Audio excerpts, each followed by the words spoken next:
You are listening to the TV Obsessive podcast, brought to you by TVObsessive.com.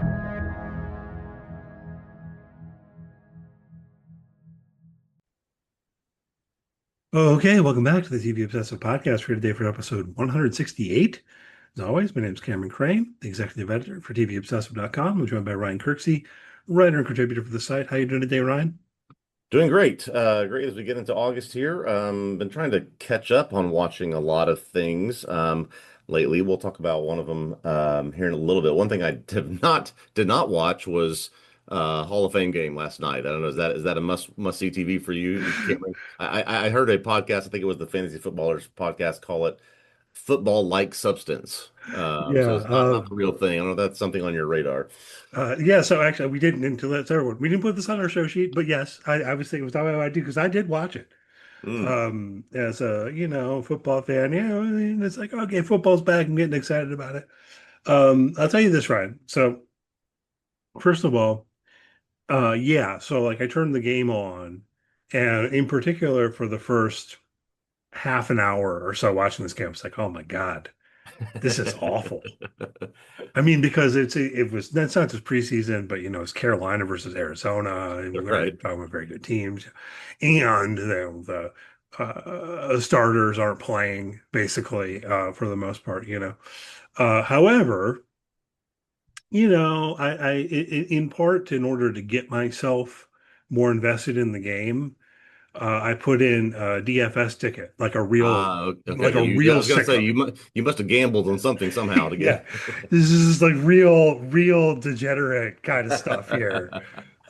Play daily fantasy sports on preseason football because, like, you don't even know who's going to play for the most part. Right. It's just like, and so like, look to be clear, and I didn't put a lot of money in or anything like that. But I built a lineup and I submitted, like $5 entry or whatever. And it's like I ended up winning $40.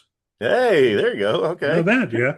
But in part, yeah, that was the thing. So it was like in order to do it, I picked the backup, not the backup quarterback, because the backup Yeah. quarterback started the game.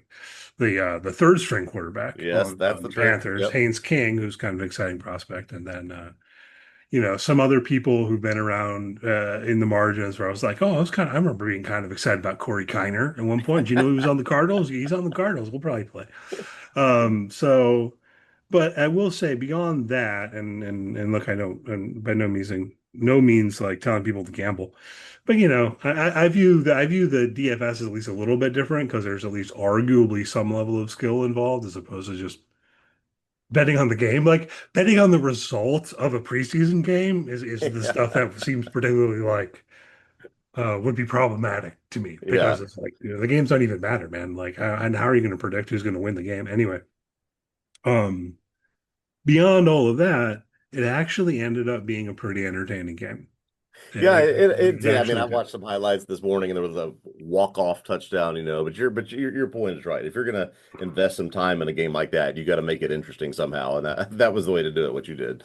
Yeah, because even my more general fantasy interests and like dynasty interests and stuff Yeah. weren't relevant because it No. was like the guys who are playing you don't even think are worth a speculative ad on your dynasty roster. You know what I mean? Like um they might not make the team.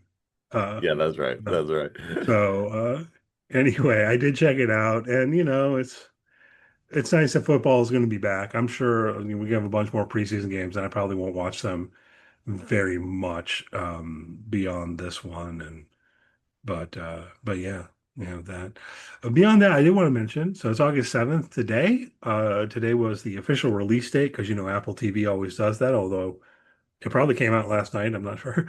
Yep. Yep. Sugar season 2 um has concluded. We covered season 1 on the podcast. I wrote Hmm. on season 1. I've been writing on season 2 as well. If you want to go check out my recaps on tvobsessive.com. Last I knew, Ryan had not been watching season 2. I'm going to presume that's still true. Yeah.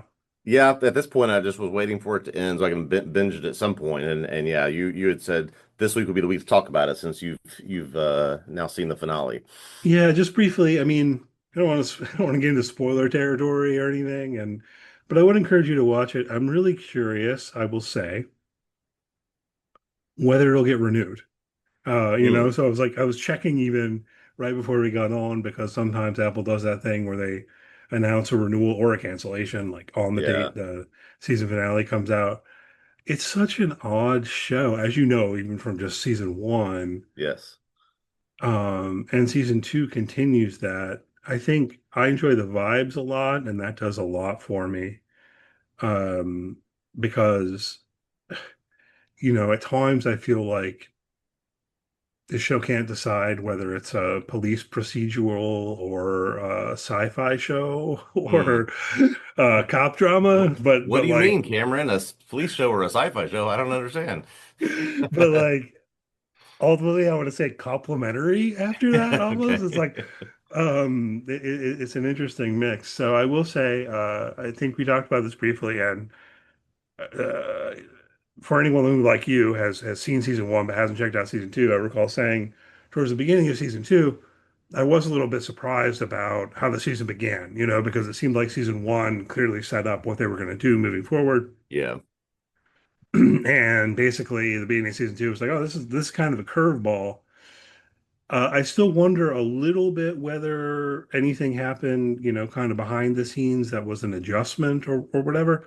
But I Yeah. will say, by the time I got to the end of season two, it doesn't feel like it. And that's the important thing. Like it feels like, okay, this was the plan and thus a kind of distinctive narrative structure more than anything else. So it Yeah. does kind of, ultimately come around in by the end of season two in a way that I thought was quite compelling. There's still like at least one thing that I'm like, well, I would have liked a little bit more of an answer about that. But season one did the same thing about a couple Yeah. of things, so Yeah. where it was just kind of like, really, what happened to that character? Yeah. You know, I'm still invested in Sugar. I think after Silo and House of the Dragon wrap up, I'll be binging that show. Sometime in the early falls. We wait for other things to come. But to your point, I've not seen anything about a season three. If my memory is correct, I think it was a while before they officially greenlit two. I don't remember there being an immediate announcement for season two on Sugar. I yeah. think it took them some time to decide. So maybe they'll get the sort of same pattern here. I think that's right.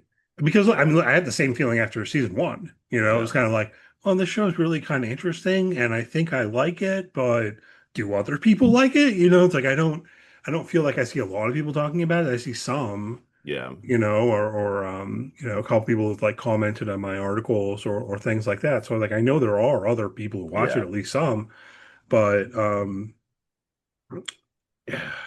where does it? I mean, Apple's kind of odd too and hard to predict for me along these lines. It seems like they will take these kinds of chances, but then sometimes they cancel things. So it's Yeah. like Yeah. they canceled Constellation. I believe that they canceled Hello Tomorrow. I mean, I never saw an official announcement, but it's been like several years at this point. I don't think we're getting any more of that show, unless it's a surprise. Yeah.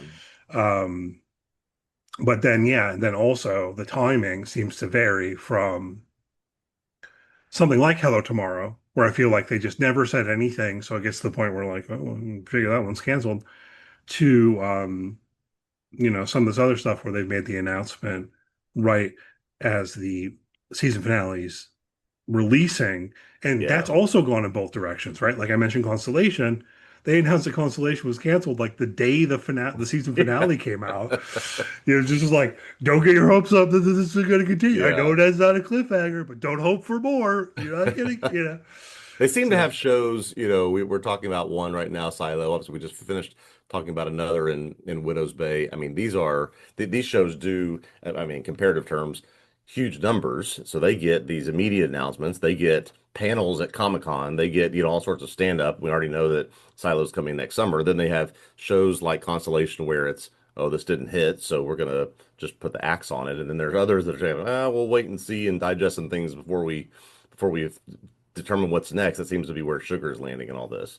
right, which means probably if they do renew it, 2 more years. Yeah, yeah, exactly. Because season one was in 2024, and so Yeah, but we'll see. It's like I think I do want more, but I don't know. I don't I'll circle know. back to you after I binge it. I'll do that sometime in the next few weeks. All right, cool. And we'll talk about it Yeah. again on here. It looks like from our show sheet that you've been watching something I've seen a little bit of buzz about, Yeah. Furious, which came out I, on Hulu. You're into this? Yeah, so I actually checked out Furious because I started seeing a lot of buzz about it. I mean, interestingly, the first thing I saw about it was a piece in both the Atlantic and the New Yorker about this show, about just sort of how interesting and fresh and unique it was. Then I started seeing other critics talking about it, other sites pick it up, other podcasts start talking about it, and so I said, "Wow, I'm going to check this out." And so basically, Furious is a cop drama on Hulu. They released the first three episodes and have since released a fourth. There are eight total that have come out, and so this is a very, I think, standard in terms of you've seen a lot of these tropes before. This is cops trying to find a serial killer, traumatic backgrounds, cops at conflict with one another. Who's in charge? How do we find this person who seems to be one step ahead of us? So a lot of common things you've seen before it, but it's so well done. It's such an interesting take, I think, on the sort of trauma background, particularly the lead character played by Emmy Rossum has experienced. It's just there's something different about it, and it really what I think how they will incorporate her background, her trauma into what's coming, because very much a what she's doing and trying to solve is correlated to what she experienced in her past.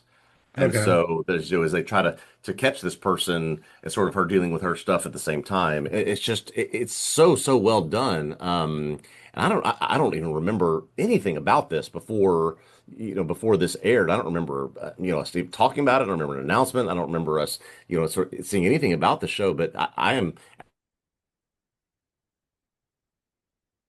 pretty hooked, and I'll definitely finish it.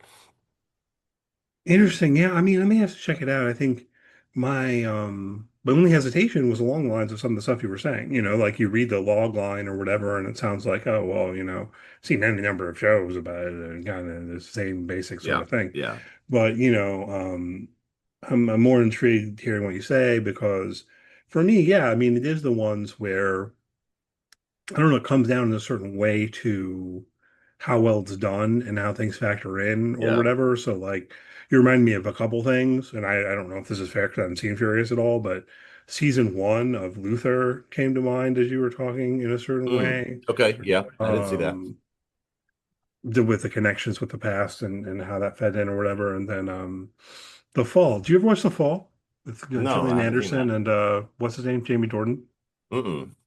That was a really good show. We published a couple articles on the site recently, and a third is supposed to be in the works. There's three seasons, so an article on each season from oh, I'm realizing. Apologies. I'm realizing I don't actually know how to pronounce her name for sure. It's either Camellia or Camellia. I'm realizing I don't know. So apologies if you're listening. You can shoot me a DM. So say Camellia Peoples has been writing some stuff for the site recently. All good work. You should check it all out. But yeah, The Fall. Rereading her articles or reading her articles put me in mind of like maybe rewatching that show because it's something that came out probably 10 years ago or something. I think it's all on Netflix, but it was a BBC show Okay. originally. Okay. Um, just I don't know. You just put me in mind of it a little bit along the lines of something that, well, on the one hand, almost feels like, hey, detective with trauma tries Yeah. to catch serial killer or whatever. It's like I've seen that show a tons of times, but with some Yep. of these, it's like, oh, but not like that. You Yeah. know what I mean? Yeah. Yeah. So That's what I thought when I see again 4 episodes in, halfway through the season. There's also I, I I mean this is more of a prediction than anything, but there are some shared experiences and some similarities between Emmy Rossum, who plays the lead person trying to catch the serial killer, and I mean, this is all trailer material, so I'm not spoiling anything. The serial killer who is also a female, and so it's like kind of like what's the edge that tips one to one side and one to the other. So there's sort of some interesting dynamics there that I think they might explore. So it's just well done, and I do recommend it again halfway through the season. cool. Yeah, I'll have to make some time and check that one out. I don't know how, but it happens all the time at this point, Ryan, because thinking about things kind of missing Yeah, my yeah, radar. I try to pay attention pretty well. Some of it's probably down to me. Like maybe I looked at some list of shows coming out, and all I saw was the name of the show, and it didn't like, Yeah. you know, inspire me to look further into it, you know? Hulu in particular will do this, just drop something, and there just seems to be no buzz or marketing or sort of sense of promotion behind it. Obviously, The Bear is the primary example. Hmm. But this, I think, almost falls in that category. Yeah, Netflix does stuff like that too. Those are the main ones. But you know, it feels like back in the day, there used to be a certain period of time. Yeah. Most new shows premiered in the fall, and there was whatever week where everyone would announce their fall lineups. Yeah. And that was like it. You know what I mean? That's right. And now it feels like we're just going to release random shows at random times a year, and like sometimes we're going to give you a lot of notice and do a lot of marketing, and other times we're maybe going to do none if we're Yeah. Netflix in Yeah. particular, or you know, just a little bit. I don't know, a little bit of advance notice, or Yeah. you know, even with Exactly. sometimes with stuff that has pinged our radar, where we've seen the show being announced or covered casting announcements or whatever, it'll end up being like, oh, here's a trailer, show comes out in 2 weeks. Like, okay. You know, so it's, I don't know. I mean, I guess things are still in flux and we'll see how they settle because I've seen some stuff recently about Netflix in particular where, you know, I don't know that they're like, you know, hemorrhaging subscribers or anything like Yeah. that, Yeah. but some worries along some lines. I forget what it was exactly, but anyway, a lot of the commentary I saw was like, well, you guys keep canceling your shows, you know, maybe that's part of it, or um, it was something about this, people not watching the second season of shows or something like that. I Yeah. don't ever Yeah. remember exactly what it was. It was like, yeah, well, when you do, this is from my subjective perspective, when you do binge release of season one, and everyone feels like there's a 50-50 chance that you're not even going to renew it at all. Yeah. And then when you do renew it, season two doesn't come out for 2 years. There's something about that model doesn't work to me That's right. subjectively. I agree. So, I agree. like, unless the show, because one thing I think is interesting, and I'd almost want to read a psychological study of, because I think that this applies to more than just me. When I'm watching something week to week, it sticks in my memory better than when I binge watch it. That's exactly right. um, in a way where if I binge the whole season in a weekend or something like that, and then the next season comes out a couple years later, I'm like, I do not remember what happened in season Yeah. one at all.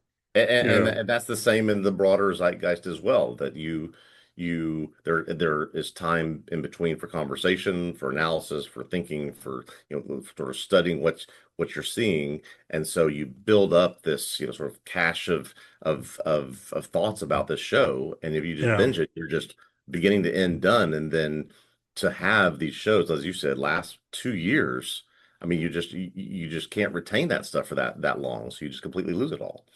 Yeah. We can, when it's weekly, we can sit, we can ruminate and digest or whatever. And I think that is definitely a part of it. So Yeah. with some of those streaming shows that do the full release drops, I feel like, well, um, it's almost like, is the show good enough Yeah. that Yeah. I'm willing potentially to rewatch season one to Yes. remind myself of what happened before I watch season two? Yeah. And Yeah. then that's rare. You know what I Yeah. mean? Um, so anyway, speaking of something that was canceled after season one, I have some thoughts about this. I haven't seen the show. As I recall, I think you did watch Wonder Man, Ryan. Is that right? I did. Wonder Man, we have learned in the last week, has been canceled after one season, after being given a season two renewal, Yeah. and after being nominated for best male performance in I think they're in the comedy category. Um, and so I'm just maybe like most fans that really did enjoy the show, because I've been extremely critical of everything Marvel has done in their TV universe. This I really enjoyed because it really focused a lot more on the two characters in this show, the character played by, make sure I get his name correct. It's a name I'm not committed to memory, but it is Yahya Abdul-Mateen. He was the lead character Mhm. who got nominated for the Emmy, and Ben Kingsley, who's been in the MCU before, but their dynamic together and how they studied their characters was so interesting. The Marvel superhero side of it was so far in the background. That's why I thought it was so well done and so different than what they've done before. And I think why people just were drawn to it and why it was, I think, got an immediate renewal. But then there really has been no explanation over these past 6 or 7 days as to why the cancellation has happened. Um, I just I think they're just whatever their TV strategy is right now is just so backwards that they Yeah. just don't know what they're doing and why, frankly, after Vision Quest comes, there's nothing that's scheduled anymore on Marvel television. Yeah, I mean everything you've said about this one, and I've seen from other people, has put it on the. I don't really watch the Marvel shows and such at all, or the Star Wars stuff.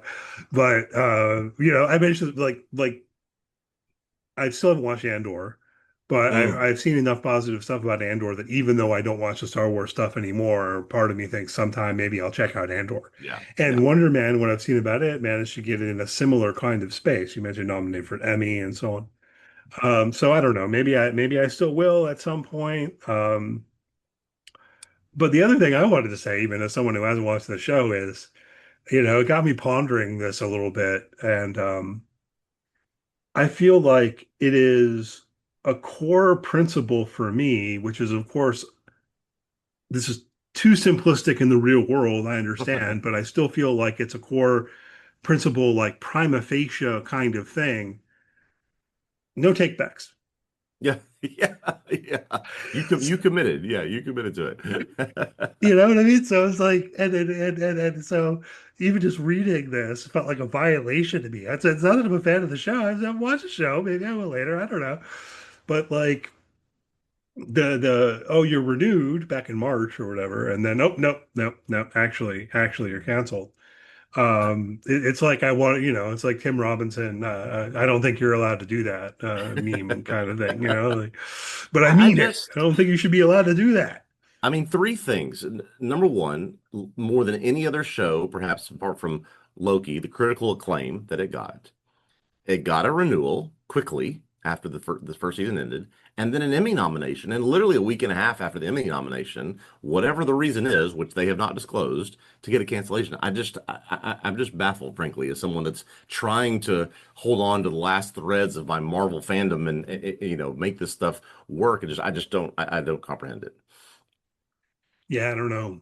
I don't know. Like maybe they decided it wasn't going to make sense in light of the films that are coming out. And they're Yeah. like, oh no, the new Avengers movie is going to undermine this. I have no idea, man. Yeah. And that's one thing they did come out and Um, say. They said, well, that doesn't mean they won't show up later, in different projects. It's like, well, the project that you put them in is what worked. I'm afraid if yeah, you put them in like, an ensemble movie where they're there for 3 minutes, that's not going to matter. I liked what they did before. yeah. That's part of what started turning me off. Actually, was like, you know, um, I don't even know how to put this because it's not the feeling that you have to have seen everything. Yeah. Because I see people complaining about that, like there's homework. No. For me, it's a feeling that if I have seen everything, why it doesn't matter. It's Yeah, like that's right. what you want me to just be able to enjoy all your Easter eggs. Yeah. It's like I don't care about your Easter eggs. It's Yeah. just not that anyway. It's like I need more substance, but Yeah. Just baffling, but yeah, was officially canceled. yeah, it sucks. Um, let's see. Let's go to my note, I guess, first. I'm kind of Yeah. excited. I'm curious. I don't know that we've talked about this before, Ryan. I cannot recall. Maybe we have. We've been doing this for a couple of years now. You ever watch the Gilmore Girls? Okay.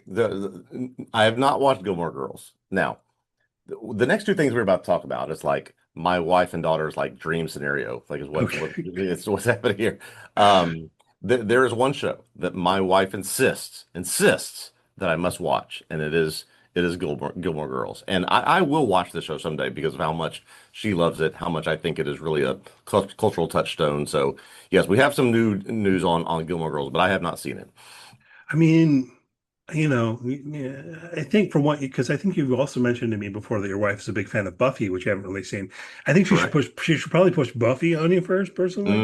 Okay. I'm Okay. not saying this in terms of quality. I'm just saying Yeah. that like I don't know, and from what I know about you, I think maybe it would get your hooks in you better, given that there's vampires and stuff. Yeah. Yeah. Um, Gilmore Girls is one where I came around to watching it. It was. It's always been relatively critically acclaimed and all of that kind of stuff. Although at the same time, you kind of know what the show is. You know what I Yeah. mean? Yeah. Yeah. At one point, just started binging it on Netflix, and in particular, at that point in my life, this was probably maybe 10 years ago now. Actually, oh, I feel old. But like, there's like a warmness to it or whatever. But anyway, it's well done. It's witty. It's well written, and all of that kind of stuff. And so, I do enjoy Gilmore Girls. The brief, I don't know, I don't want to even say revival. Maybe you should say sequel series or whatever that Mm. Netflix put Yeah. out. Yeah. This is why I'm recalling it was 10 years ago because I believe that was 10 years ago. And I saw something about that when I was reading about this documentary they're making.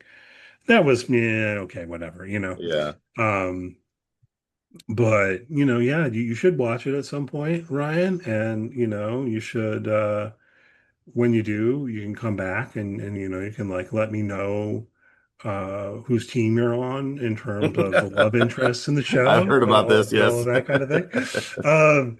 But anyway, the news here, if we haven't said it already, is that they're working on a documentary that's going to be produced by HBO or HBO Max or one of those. Mm. I think I don't know. I feel like this should just be HBO. Maybe it's just going to go straight to HBO Max. Yeah. Um, Again, no one cares about the branding, I don't think, at this point. But I am kind of intrigued here, and I'll probably, try to check this out whenever it comes out. Yeah. This will go on the list. I guess tack it on to the end, and after I do finally watch the show. I think I remember, I guess being what 20 to 27 years old when this came out, and my pretentious 23-year-old self thinking, watching a couple episodes and thinking nobody talks this way, nobody acts this way, this doesn't make any sense. And that was what turned me off back then. But so many people have said I just have to just commit to it. Yeah, to be clear, I had a similar kind of arc when it was airing. I Yeah. was in that space going like, but then I saw enough about it, enough people talking about it, and then finally decided to give it a shot. And I alluded to it earlier. I guess I'll be more explicit. When I finally decided to watch Gilmore Girls, I had just experienced a bad breakup, and I was depressed. Yeah. And Gilmore Girls helped me through it, if that makes any Okay. sense to people whatsoever.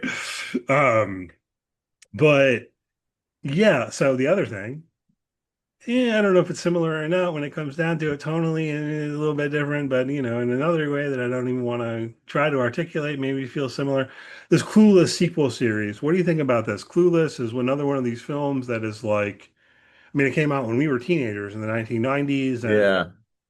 it's obvious what they're doing here now, right? They're saying like, oh, well, now you have kids who are teenagers, so you'll watch this with them. As I said, but this has now become when this arrives, my wife and daughter will watch this together because this was my wife's favorite movie for years and years and years. I've actually watched this with her. It does not surprise me one bit. I think that this piece here that we have talks about sort of the circuitous journey it took from post or pre-production to Peacock to now being picked up by Paramount Plus, which was the studio where the movie first came from. So this shocks me zero that this is happening because yeah, it's sort of a new generation introduced to these characters in this story. Yeah. Mostly I just wonder if it'll be any good, and who knows? Yeah. Um, because at least for me, if it just plays on the nostalgia, yeah, that's insufficient. You know what I mean? Yeah. And so Yeah. that's where I feel like a lot of these things sort of fail is they just kind of hey, remember that? It's like the Chris Farley show. That was awesome. Um, another one of these that came out relatively recently was the Legally Blonde prequel Mm, series, that's right. L. And I feel like I haven't seen people talking about that very much. Maybe I've just missed it or I'm not in the I right haven't seen a circles. thing. I haven't checked that one out. I don't have any idea if it's good. But I'm probably a little bit more intrigued by the Clueless one than the Legally Blonde one because the idea of a Legally Blonde prequel. Because I have Yeah. seen the film, right, years ago, but I feel like there's a certain risk of undermining the film in a way Yeah. where if this is a clueless sequel, I don't know if I can quite do that. Although, yeah, it's odd. It's Yeah. odd because any characters who would recur from the film, if they're going to do that, they would now be middle aged. Yeah, that's exactly what it is. It's the characters from Clueless the film are now early 40s and have teenagers of their own, and it's just sort of start the spin cycle over again. I mean, I Yeah, anticipate that's what it's going to be. yeah. I think they're doing something similar with the uh,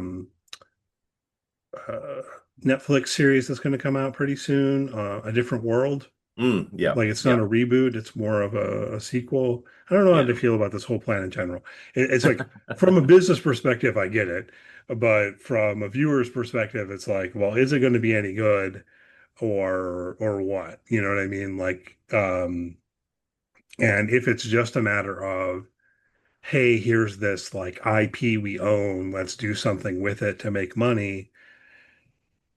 I worry about it more than if I have any kind of feeling like there's some kind of artistic vision, right? Like Ryan yeah, yeah, Coogler's X-Files, I feel like Ryan Coogler got inspired and had an idea about the X-Files. And I'm much more intrigued there, yeah, as opposed to with this Clueless series, one almost feels like it started with someone going like, what can we make something out of? Well, what yeah. about Clueless? And maybe I'm wrong about that. It might be unfair. I don't know anything for sure there, but regardless, let's get to Silo. We're up to season 3, episode 6 this week Right. called The Drive. So, as usual, spoilers will be on the table here for everything in Silo through this episode. No book spoilers here, just focusing on the TV series, but we'll put a little bit of music in here since there's a spoiler warning, and we'll be back with you in about 10 seconds.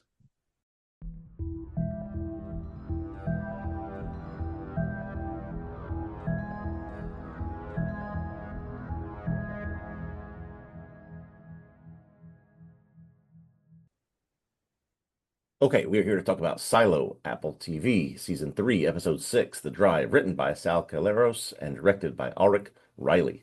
In Silo 18, Juliet tells Lucas, Walker, Knox, Shirley, and others about what she remembers about Silo 17 blocking their safeguard pipes.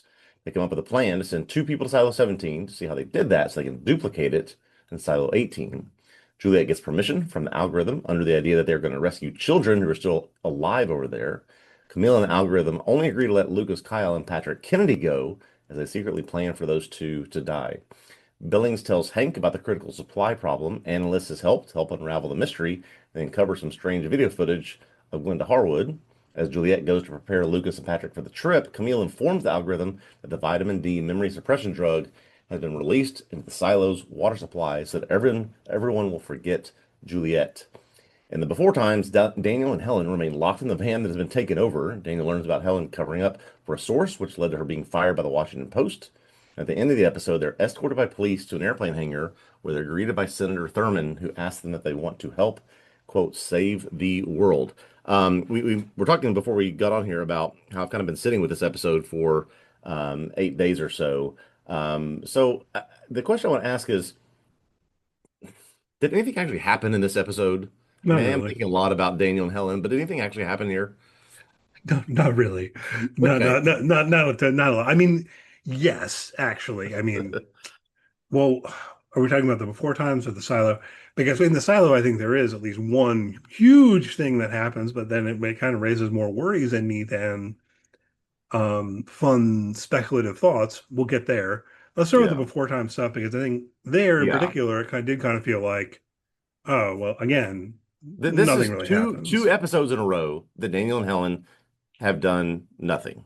Literally Pretty nothing. much. Yeah.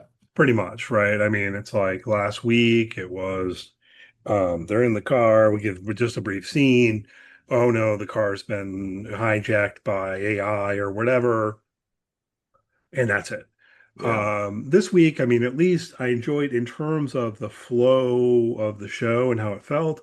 I enjoyed that we did get the back and forth, but mostly we're not really getting much other than these scenes of Daniel and Helen in the car. Yeah.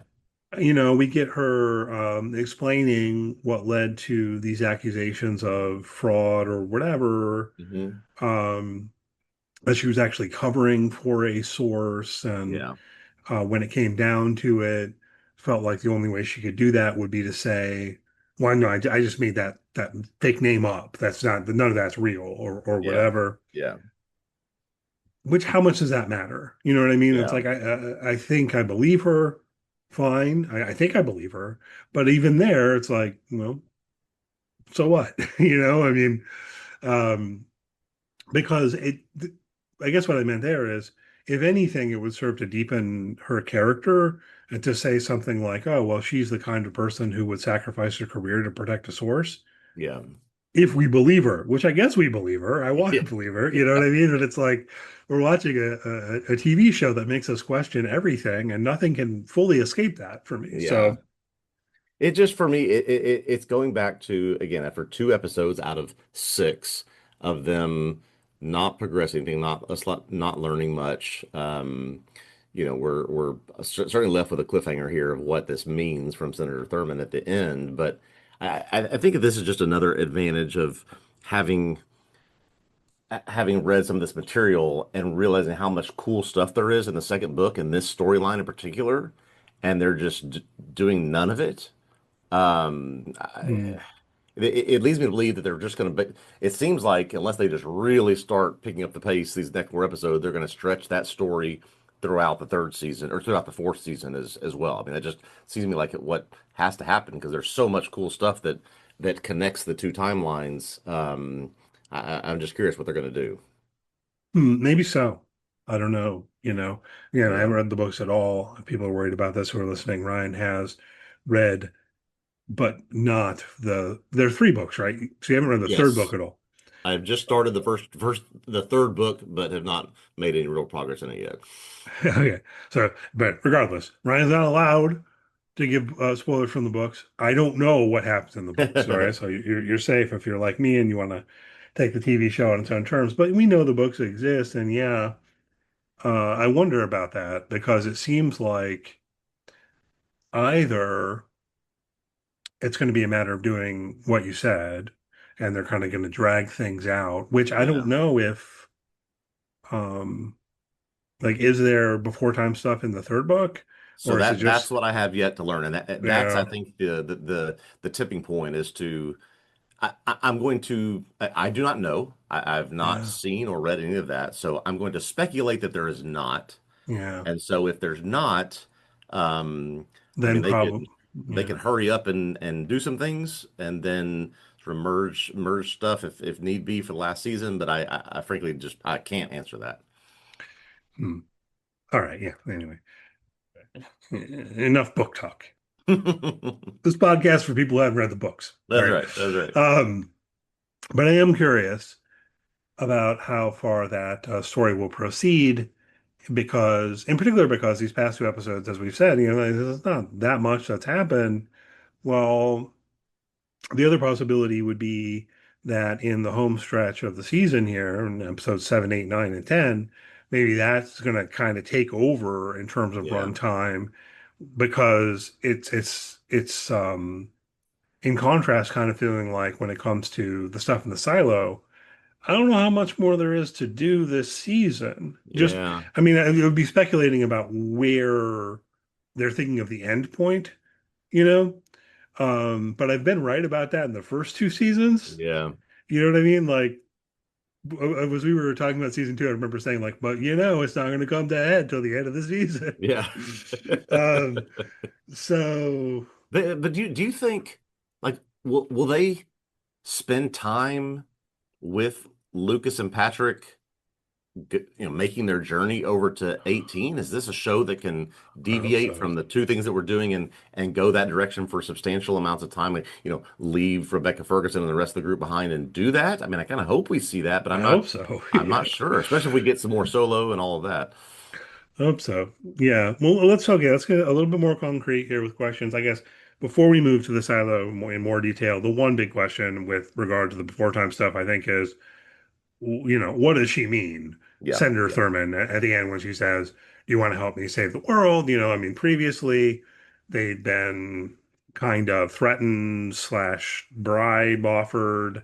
Yeah. That's not the right way to put that. Regardless, We see the same guy there, Reed Birney's character, who again is in the cast list as Henry. We still haven't even got his name in the show itself. So I guess putting that together, it feels to me like they're saying, oh, well, we tried to get these people to shut up through bribes slash threats. They've continued to look into it. So now we're on to the next step, which is going to be to stop or silence them through some kind of move that we're going to present along the lines of bringing them in Yeah. to the plan or the conspiracy. That did resonate for me a bit with how the algorithm behaves in the silo in this episode, which I feel like is just pure manipulation. Yeah. That's Um, right. so, Yeah, but no, that's about all we listen, get. you took the words right out of my mouth. This is exactly what I was going to say is because they won't give it up, because they won't rest and will continue to dig into this. Okay, well, let's sort of appeal to a sense of altruism or try to motivate them in a different way that, oh, actually, what you're going to find is going to help us save the world. So, we're going to bring you in. And, even though what they're doing, I have a hard time believing is going to save the world, we're going to convince them that they are. And so, hey, come be part of the team. Yeah, so like if I had to speculate about what happens moving forward here, and I'm sure I'll probably be wrong, but if I had to speculate, having not read the books at all, it would be along the lines of this is just working on the information that I have, right? It would be along the lines of them revealing the plan about the silos in order to save humanity in case of the catastrophe of nuclear war or whatever that ultimately ends up with Daniel and Helen and her Pez dispenser in Silo 18 at the end of the story because they've been tricked. Yeah. No, I But I think don't know. that's a very fair assumption. And there are lots of paths that could, lead to sort of where we are now, in Juliet's time. But inevitably, I mean, it's not a big leap to presume that what they're about to be brought into has to do with why the silos even exist. I don't think Yeah. that's there's that seems pretty clear that we're going to look into that these next 3 or 4 episodes. Yeah. And look, actually, to be clear, the biggest hesitation I would have of fully endorsing the kind of quote theory that I just put forward is, I think Helen's a little too savvy for that. Hmm. I don't know. I like Helen. I don't think Ellen would be easily tricked and manipulated in that way. So we'll Yeah, see yeah. exactly where it goes. But yeah, not a lot there. Pivoting to what happens in Silo 18. Yeah, so in some ways this doesn't move forward a lot. Either Juliet kind of gives herself up to Camille to protect everyone else. That was how I read that. Mm-hmm. Insists that she wants to talk to the algorithm, although she doesn't have the term or the name. And somehow that works. Somehow she's allowed to. Like, I mean, Yeah. I'm just going to accept this, but just to note, it was like not that long ago that Camille's plan was to kill her. Yeah. I understand that you can't just necessarily kill her in plain sight or whatever, but I don't know. It does seem odd in retrospect now that Camille was going to, instead of just, oh, we'll just wipe everybody's memory with the vitamin D, and so we'll take care of the problem that way. I'm just going to have somebody go and inject her with something and she's just going to die. Maybe she was then going to also do the vitamin D. But yeah, it just seems like an odd plan in hindsight. I mean, I feel like Camille's plan was to be able to say Mayor Nichols, who for some reason was down in the mines when we were trying to fumigate them, Yeah. Yeah. died from the rat poison. Yeah. And that got undermined Yeah. by her escape, aided by Nurse Amy, and so on and so forth. But this isn't quite articulated by Yeah. Camille at any point, or when she's talking to the algorithm or any of that. The shift of the plan to say somehow we can't do that anymore. Although I mean, I guess we pull on earlier conversations, we can piece that together. There was a point earlier in the season when the algorithm said something like Juliet's a threat, but if we simply eliminate her, it could be catastrophic. Right. Right. And then when the rat poison thing gave this, opportunity, they've lost that opportunity now. I think that's how we have to read it from their perspective. That's right. Yeah. So, okay, fine. Um, But she has relayed the information about the safeguard, and they pieced this together with what Lucas found in season two, which was this Hmm. diagram. And there are two lines coming into the silo. And Bernard says, "Oh, well, that one line that goes to IT is a power line." And I Yeah. did think this was noteworthy Yes. because he mentions silo one again. And now we already knew that when the power went out, IT didn't lose power. Yes. But so I guess the new information, if anything's new here, is with the mention of silo one again, that there is this silo that's kind of stands apart from the others. I'm reading it and will provide IT in each of them at least with power, Yeah. regardless of what happens. So silo one is not like the other silos. Yeah. That I thought was a very interesting way to exposit that is the case, right? That we're Yeah. now, it's providing this lifeline essentially for IT. And so they want, no matter what, for IT to be able to maintain, if even if something were to happen in silo, or even if something, is done to the silo. And so, yeah, this idea that silo one is unique in some capacity, why that is, I think we'll continue to explore that. But that, yes, they are the ones directly connected to probably each IT in each silo. Yeah, I think so. Right. And putting this together with a couple other things that Bernard said in season two. At one point, I believe he did mention to Lucas there are actually 51 silos. So now Hmm. I'm thinking Yeah. like he keeps sailing silo one, but is it maybe like maybe does it maybe truly not have a number? You know what I Like it's the mean? silo prime or whatever. Yeah, Yeah. yeah, yeah. That's not super significant, but what was the other thing now? Oops. Something else Bernard said at one point. Uh, eh. Oh well, maybe I'll think of it later. Just some calling back to the end of season two when he says to Juliet, he says, "I know who, but I don't know why." Yeah. I'm curious, how far does that who go? You know what I mean? Yeah. Like when Bernard says he knows who, does he just mean he knows that it's Silo One? Silo one. Yeah. Because my question goes a little bit further than that, Bernard, um, in terms of who set up the silos and everything else. Yeah. But it is helpful that Bernard's still around to at least give these little nuggets of information that they can Tim talk about. Robbins has got that raspy voice going. He's got it working. Yeah, I'm not annoyed with it yet. I worry that I might get annoyed with this raspy voice at some point. I don't know Yeah. that it's ever going to get better, because he's been so seriously injured. Um, but so the plan that they hatch, let's talk about this a little bit more because I don't know if we're interpreting it in exactly the same way from what you said in your summary. I'm not claiming that I'm right and you're wrong or anything, but maybe there's more of a question here than I thought. Okay. They've determined that the other line coming into the silo must be for the safeguard, right? This is where they would pump in the poison to kill everyone. It comes into judicial. Right. Um, what Juliet doesn't remember is how to plug it up or Right. whatever, right? So with this plan to send people to Silo 17, of course, she's telling the algorithm it's in order to bring these children, but that's a cover story, and Right. she doesn't even mention Solo. Um, what are they actually trying to do? Is it to go to Silo 17 to compare, or I'm wondering if actually they want to somehow go the full mile here in terms of um, those who are being sent outside disabling the safeguard from outside the silo. Oh, interesting. Okay, because my read on it was like Juliet was informed by Solo that there was something that could be done and was done. Yeah. Um, And so, but there, they didn't go through the details or the plans of how to do it, where to do it, what's the mechanism by which to make it happen. And so Lucas and Patrick have to go over there and figure out how to duplicate this and bring it back so that we can make sure that it never happens to Silo 18. But I didn't even think about sort of the way you're reading it. That's interesting.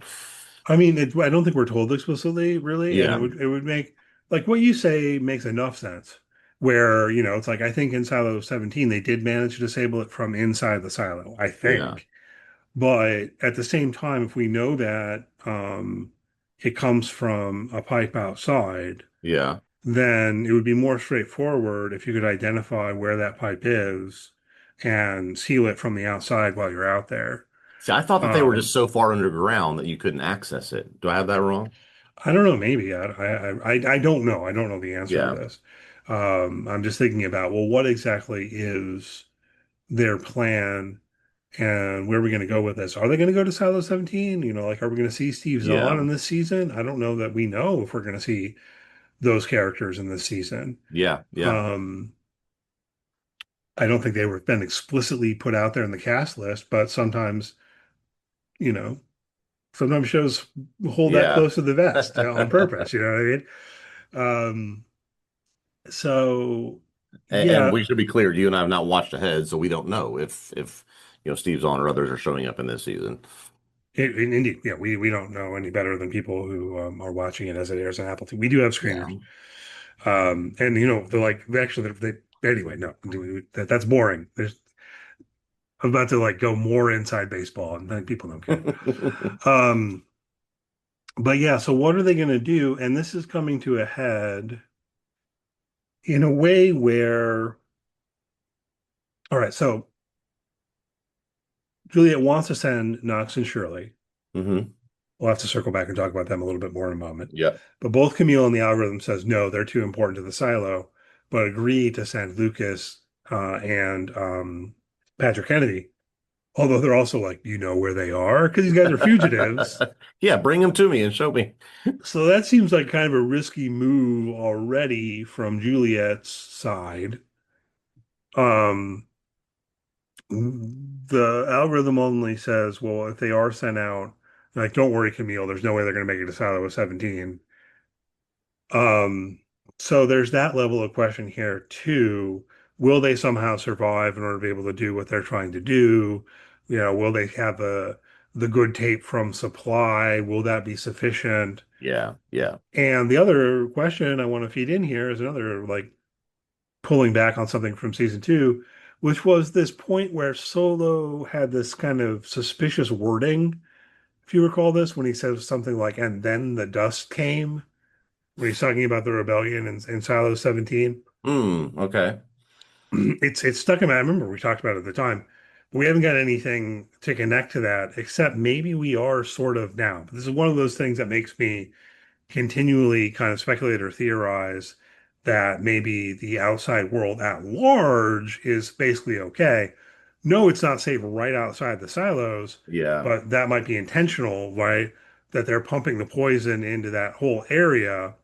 And then the safeguard's a matter of pumping that poison beyond the outside into the silo, but that it would be yeah, like the same kind of stuff that we're talking about. Because if you don't recall the comment, it's like Solo's saying something about the rebellion in Silo 17, and he makes it sound like they got outside and it seemed fine for a minute, and yeah. then the dust And then came. the dust came. Yeah. Sort of to the point of, those that go out and clean, um, they are clearly dying because of what is what they experience immediately after they go out.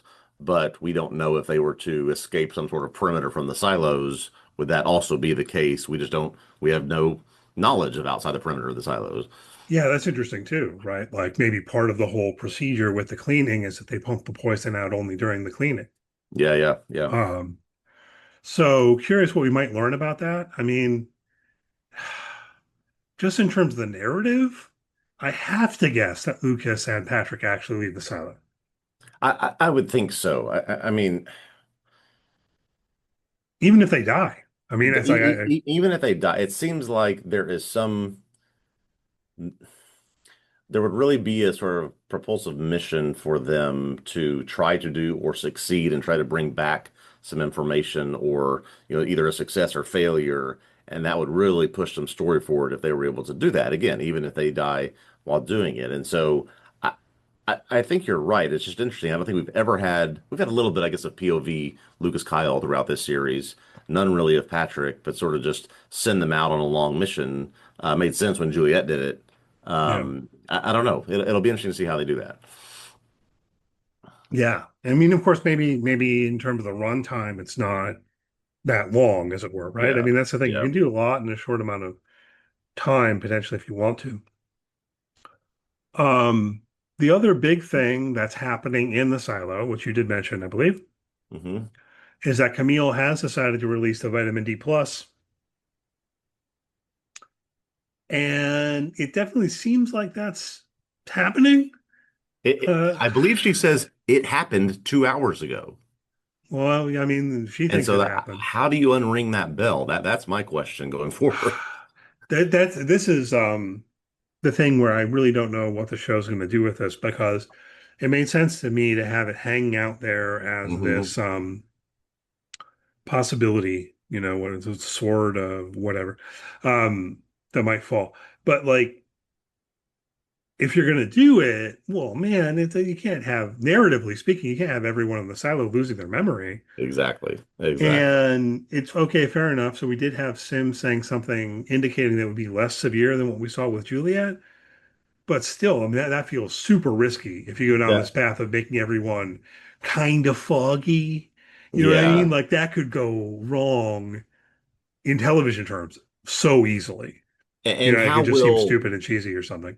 how will anyone besides Camille know this, right? That it has happened, unless she says it to someone else who leaks it to someone on Juliet's team. It's like if we're going to go on a mission to stop this, or okay, whatever, it's in the filtration system and it's about to be distributed to the silo, we have to go shut that thing down. How do they learn this information? Camille's not going to disclose it, so I'm just very curious where they take Yeah. that. Now, here's what we do know from previous seasons. I think we can say we know they've done this before in the Hmm. Silent. But beyond that, there have been murmurs about that idea that they've done Yeah. this before, and um, there's been like this kind of almost cult in the silo that has a name I can't remember. Do you remember it had like some kind of cheesy name like the Oh. Memory Keepers or something? Yeah, This was yeah, yeah, like yeah. Okay. late season one, I think.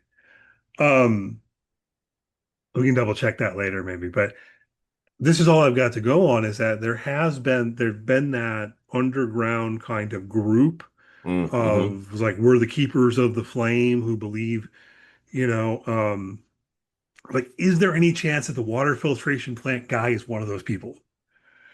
That's the only thing that I'd have to hang on is if somehow, although Camille thinks she's done it, that plan has been stymied by the workers at the water filtration plant. But how far does the knowledge even go of what vitamin D is and what its intended use is? Like if she just says, "Well, this is our, monthly supply of vitamins going in the water, do it." Like, do people even know what the vitamin D is used for? Yeah, I mean, I think that you've made it, I think you've put a point on how they probably could have been subtler here. Yeah. Because I don't think they're quite that subtle, I think that they've been explicit about saying like this is the special vitamin D plus. Right. Right. Um, so yeah. And do they really know what it is? Again, that's all I can pull to or point to is how um, there are those in the silo, and we know this, the show has told us this. There are those who believe that memory suppressing drugs have been put into the water supply before. Right. Right. And so, like, if somehow those people manage to control the actual mechanism of doing it, Yeah. then that would be an out that I Yes. could see fitting with the story. Um, On the other hand, if it is going through with it, as it were, then I'm really not sure what's going to happen um, in this story. You know Yeah. what I mean? Because it would seem like if everyone is losing their memory to a sufficient degree to quote solve the problem from the algorithm's perspective, then that would just seem to undermine everything we've got going on in the narrative right now. Exactly. Yeah. Exactly. So it's going to be reversed, or she has misled the algorithm, or something is going to happen. I feel confident in that. Yeah. Um, Hope so. We'll see. Curious about where they go. It's hard for me to even speculate in anything like a fun way about that. It just seems like, Yeah.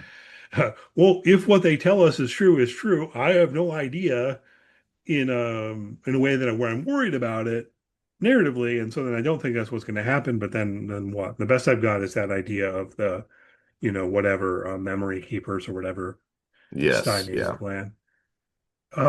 But then the other parts of the narrative too, right? If everyone forgets that Orla Kent was murdered, then the murder mystery would fall apart. That progresses a little bit in this episode. They go to see his name's Mark, Yeah. and I like Mark a lot. I like that character. do you? Yeah, I That's do good. like that character a I lot. think I put this line in my recap, just like, as you're writing, and sometimes things just flow. And for some reason, I described him as everyone's favorite minor character. There you go. All right. That's funny. That's funny that you anyway, he relays the information that about Knox's father being a thief, and Knox hates his father, and you have all that kind of stuff. Turns out Knox's father is dead. I don't know if or how that stuff's going to matter. But Yeah. then the weird thing is how Hank and Billings see Glenda Harwood on the surveillance footage. They manage to get into the room that's not supposed to exist. Yep. Outside the mine and then back in supply in like this period of time that shouldn't make any sense. Which the only way, my only speculation there would be there's some secret tunnel between the mines and supply. Yeah. Yeah. I really had very little in terms of theorizing what could be the case there, other than what or what you're saying there. I'm not sure how that Yeah. can, how you can circle that up, but they it, it remains interesting that they spend a decent amount of time on this story and how it must at some point going to connect back to what Juliet's group is doing. I can only imagine that's going to be the case. Or it's just another important plot where, Yeah. it could be like Juliet and Lucas and Patrick and all succeed. They disable the safeguard. No, that's not a problem anymore. And then they Yeah. learn we're going to run out of supplies in 2 years. You know what I mean? Like that's the new That's true. problem. That's next season's problem. Yeah. Yeah. But we'll see. I don't have a lot to go on here either in terms of speculating about who's been stealing from critical supply or who killed Yeah. Orla Kent. All I can say is I feel like it's not Glenda Harwood, but that's only because it seems like it would be too obvious. Yeah. You just So showed like us. Yeah. like maybe it is. Maybe it is. Maybe it's just going to be Yeah. that straightforward, but just it's almost from a perspective of I've seen enough television to question this. You know what I Yeah. mean? Right. But I don't have like someone else that I'm suspicious of or anything really. The other thing here that I do think we need to talk about is the fact that Shirley is pregnant. Yes. Yeah. I cannot say that I'm terribly invested in her relationship with Knox. What about you? I don't think they have done enough there. I think I think I'm invested in Juliet's relationship with Mechanical and how Yeah. that has manifested itself and how they have come to grow up together. But yeah, just their relationship in particular. I mean, it's like, is this a major revelation and what does it mean? Other than just we have to keep you safe. I don't know what it adds, I guess. Yeah, good. Because I felt similarly, and then as I was thinking about it more, I realized no, there's something else here to Yeah, think about in terms of why this is happening. Um, which is that we should recall that this TV series started with a couple who was trying to become pregnant, correct. whose efforts were thwarted by the powers that be in the silo. Yes, that's right. That is true. Yeah, pregnancy means something a lot more than just, Yeah. in any other show, I guess, in terms of the environment in which they are living. Well, this is what I started thinking about is that it remains an open question, to Yeah, me at least, why? You know what I mean? Like, why is it that the order or the pact or whatever, I guess it would be the order because I think it's like a little bit secretive. Or no, whatever. I think it's everyone knows you have to get permission to have a kid. I think that's the correct. case. Everyone does not know that they lie to some people about it. But Yeah, regardless, what's going on with that whole thing? You know what I mean? yeah, Because it seems like we got enough information, and this might have been, again, primarily in season one, to call into question any idea of it really kind of just being based on what's the word I want?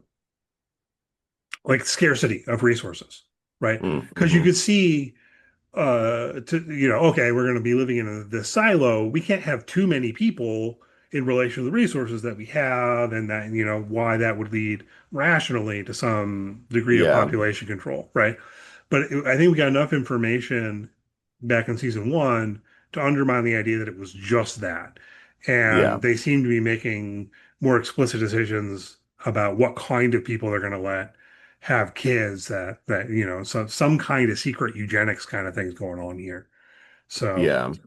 Yeah, and we're only left to presume that Shirley and Knox were allowed to have, they got their inhibitor removed. They were allowed to have a kid, which, we have to look at how that jives with the type of people they were allowing to have kids, or they were telling them they were allowing to have kids earlier in the series. yeah. I don't know where they will go with this, and if the pregnancy ultimately matters or means something substantial going forward. Um, Um, so I mean, yeah, I think so. I guess the thing that I wanted um to say here in the podcast about it is on a first pass, all this stuff, it did just kind of within the episode strike me as like, oh, well, Knox is worried about Shirley because Shirley's pregnant, and it's almost like this yeah. trope or whatever. So I think it's worth remembering that in this story, it is more significant than that. Did they get permission? Or, Hmm. like maybe this is an illicit pregnancy. Yeah. And if that's the case, then hiding the pregnancy has deeper stakes than it would in like our everyday reality and Yeah. so Did on, they figure right? out a So way to remove the inhibitor somehow? And this is as secretive as you said. yeah, we don't know. I mean, certainly we Yeah. didn't see them like going to the doctor as a couple and petitioning to have a child or whatever, Right. as we did see with the characters back at the beginning of the show, Rashida Correct. Jones's character and her husband. I Correct. don't remember either of their names off the top of my head. I apologize. I have to look it up. The characters' names. Um, but okay, I mean, I think that we hit on pretty much everything here. Anything else you want to talk about before we wrap up? I think I'm good. I just hope we get particularly the next two episodes, hope we get some substantial more before times movement here. Yeah, me too. Um, we'll see. It is my hope that almost, well, I don't know if I want to say that. But if the next few episodes spend more time in that narrative Yeah. and less time in the Silo 18 narrative, I won't be unhappy. Yeah, absolutely. Yeah. So It's an important aspect to the story. We need to get moving that direction. yeah, and I mean they've done a good enough job too. I guess part of what relates to that comment I just made is they've done a good enough job at making me care about Daniel and Ellen at this Right, point, exactly. because it'd be very easy for those characters be introduced in this way and for us to be sitting here every time they go to the before times going like, ah, Yeah, get back to the why? people we care about Yeah, already. yeah, exactly. And it doesn't feel like that. I actually care about Daniel and Helen. So you got that going for us. All right, so we'll leave it there. Thanks always for listening. Hopefully you enjoyed the podcast. If so, please do leave a good rating, review, all that good stuff. If you're on YouTube, hit the thumbs up, subscribe to our YouTube channel. We greatly appreciate it. Be sure to check out TVObsessive.com, where you can find written work on all sorts of TV shows, past and present. I'm writing on Silo right now. If you want to read my recaps, in addition to listen to the podcast, Ryan's writing on House of Dragon, which wraps up next week. Finale, yeah. Um, I've been writing on Sugar. If you want to read my Sugar recaps, and there's all kinds of other stuff we've got going on. It's actually been a really busy summer, and hopefully we'll carry that forward into the fall. Regardless, as for the podcast, we're going to keep talking about Silo, and we'll be back with you next week. All right, looking forward to that, and we'll see you then.